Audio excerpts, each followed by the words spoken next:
readings. But the first person is back up on deck, and that would be Thom. And yay for Thom! We're going to speak Thom.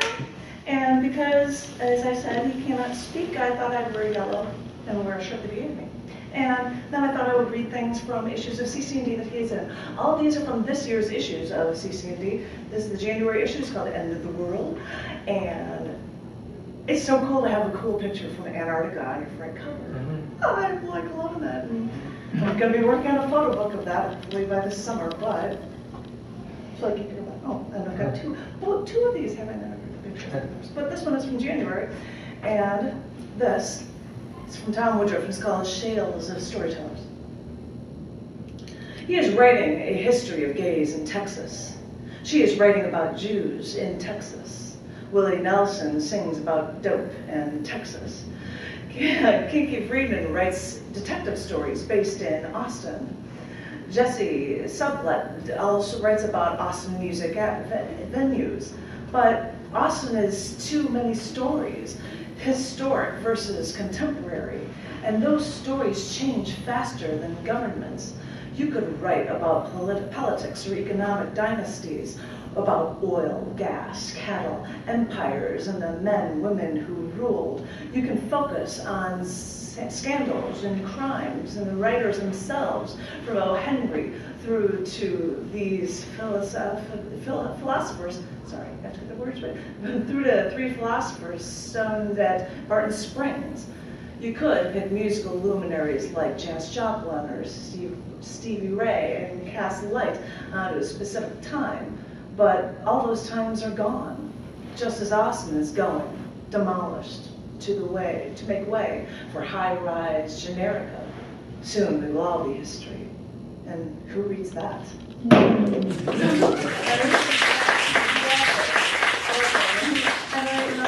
And I'm sure this was for February. This is question number 10. Yes. It's just so amazing when you're just out on a Zodiac, which I believe in the military they call IDRBs, itty-bitty rubber boots. And you're just going in there with these chunks of ice everywhere. It's just mind-boggling. So I'm like, it's wintertime. I don't see this in Texas, so I'm going to be putting this up in the wintertime. I really am. And this one is from Thom Woodruff, and this book is called Grief Came to My Door. Camped there, decided to stay. Would I feed the strangers? Encourage more? Tears later, decisions made. Welcome grief in. Of course, she was demanding time, energy, listening, but she had a certain way of seeing things that fed my imagination. My days were spent with her. Regrets? Yes, but grief has a certain majesty, a serious quality that gave me back both depth and significance. You see, I've avoided death and dementia, disability and destruction instead of assimilating them, then moved on. Tears expressed, coming out as rage. Anger is an energy, quotes John Lydon, and each day dumps another disaster at our doors. More? Well, I invited grief in. I listened to her stories. She had been suffering. When she felt she had been heard, she left, and I grieved for her no more.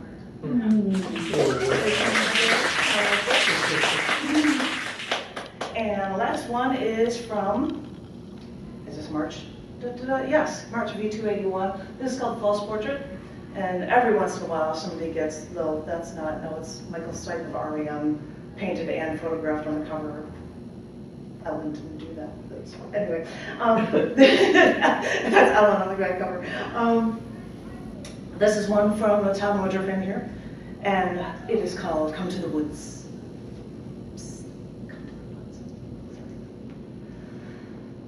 Before roads, one could get lost.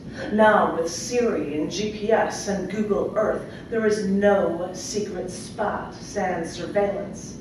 Once, you could backpack into wilderness.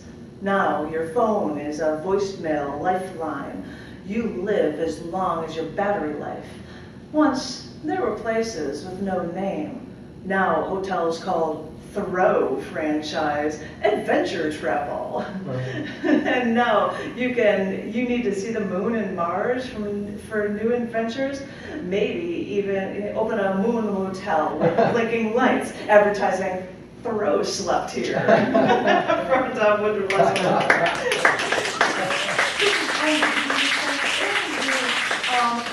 Would you just lop off a letter on my name, Janet, and we've got the next person up, Jane, my darling. It's all. Give it up for Jane.